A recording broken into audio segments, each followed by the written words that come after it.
On the show today, we talk about the infrastructure space and whether is there any company that can be accumulated.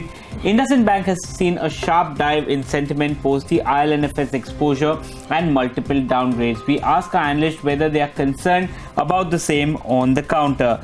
The other one is RITES. RITES is going to consider a bonus issue. Next week, we ask our analysts what the view on the stock is, given the fact that the stock has done rather well for itself.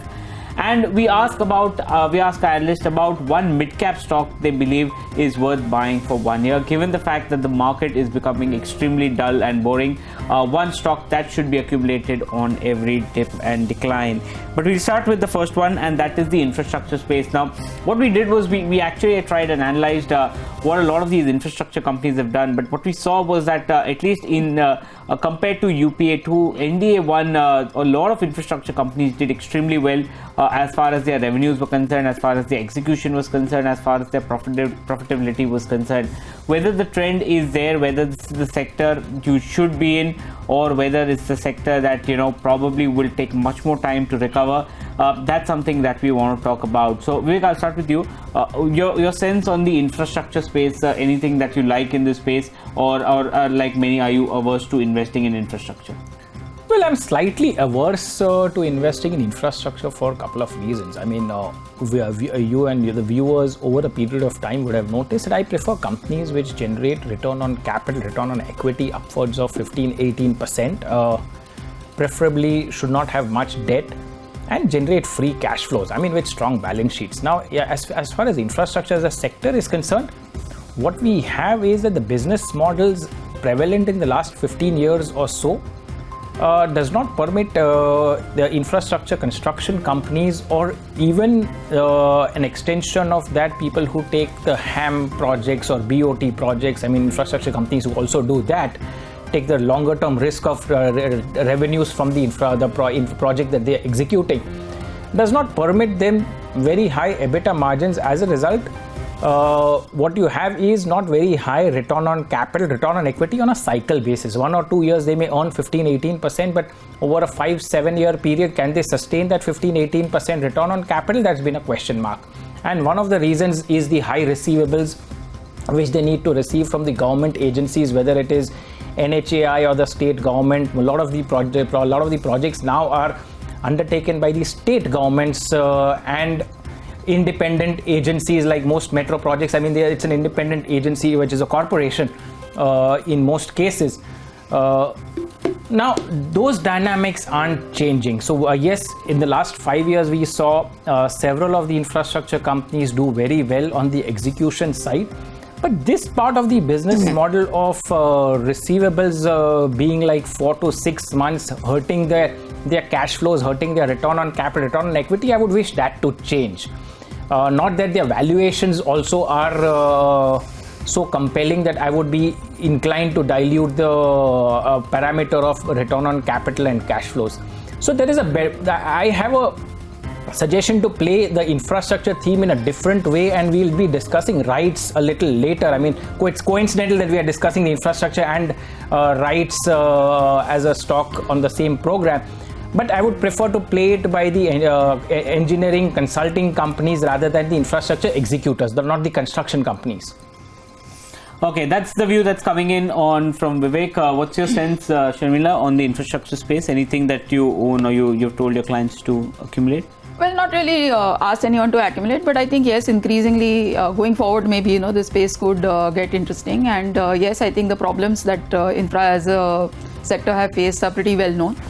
Given the fact that we've seen the pressure on margins. Also, we've seen that some of the big names that have gone, like for instance, IL&FS, etc., they did have infrastructure projects. Also, we've seen a whole host of auditor concerns hit some of these stocks.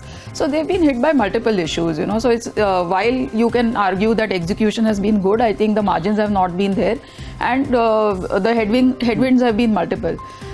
Within that space, I think NCC is a stock. I'm sticking my neck out here and saying this, but I think NCC is a stock that you can look at.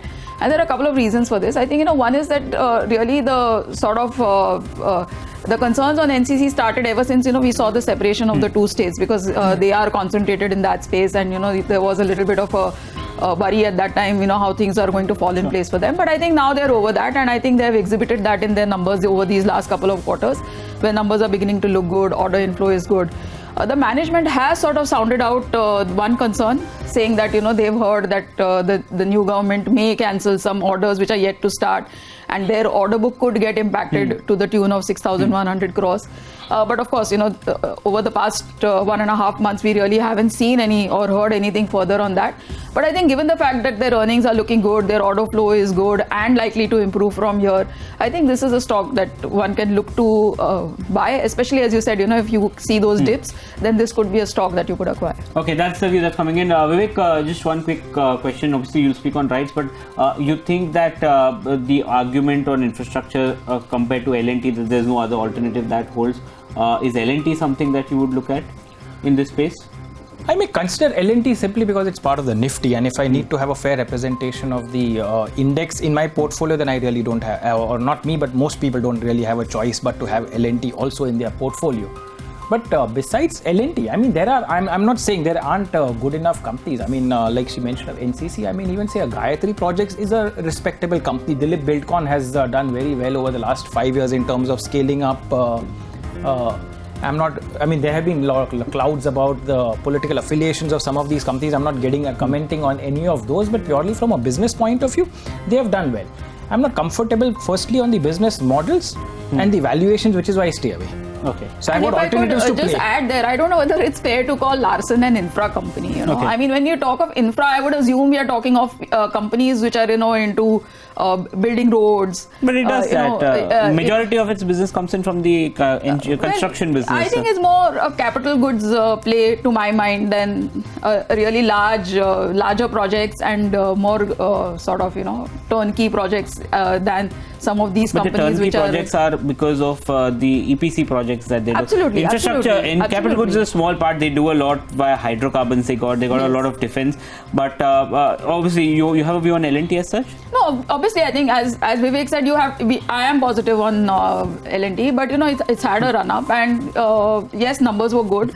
And also, I think for me, the heartening thing was that you're beginning to see some of the pressure on margins lessen over there, which is always a good thing, because there was a time when you were seeing pressure on margins even in L&T. So you thought that, oh my gosh, like even if the leader in the pack is seeing the pressure, imagine what happens, sort of down the line. But now that picture is changing and improving. So my thing is that with over the past few years, we've seen pressure on the infrastructure stocks. They haven't performed.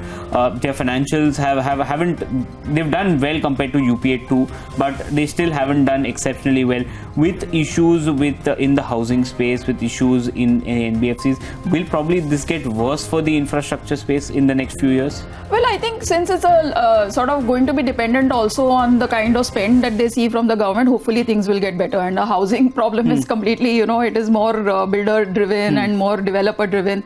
So that is going to take time, and also, one hears all the while about the kind of inventory build-up that there is in housing. But it affects them because these are the guys that build the building. Yes, but as I'm saying, they're like for instance, NCC, a lot of their order wins are from their core sector, where they're talking of anything, meaning anything sort of government spending related. So that is for me the good thing about the order flow. Okay, is that something that you tend to agree that probably with the crisis in the NBFC in the financial space, things probably over the next at least 2-3 years will get worse before they start getting better? Well, I don't know if they'll get worse. I doubt it. Quite honestly, I doubt if it'll get worse. Yeah, you compared it to UPA 2. Well, I compared to UPA 1. I mean, the period between, say, 2004 to 2008 was probably the golden period for infrastructure companies. And that was also probably the best period in terms of the rollout of infrastructure. I mean, a lot of the large projects that we are seeing today were conceptualized, and the execution had started that time. In between, the execution slowed down, but now a lot of the execution is picking up with. Now, what we also have is even state governments being much more ambitious in terms of the size of the project, scale of the projects, the scale of funding, and the options of funding in terms of state governments directly going overseas and raising money directly for the projects via SPVs and so on and so forth. But the crucial issue to address, which is inadequate margins that compensates for the return on capital, return on equity, still doesn't get addressed. That's number one.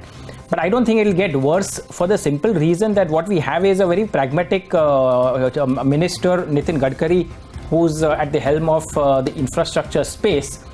And he's realized that in UPA 2, all infrastructure companies got into trouble, which affected the execution itself. I mean, the companies just stopped doing the work because they didn't have the money. Now, I'm sure he's pragmatic enough, the current government is pragmatic enough not to have such a scenario repeat. So I don't think it can get better. I think it can. I don't think it can get worse. I think it'll get better actually.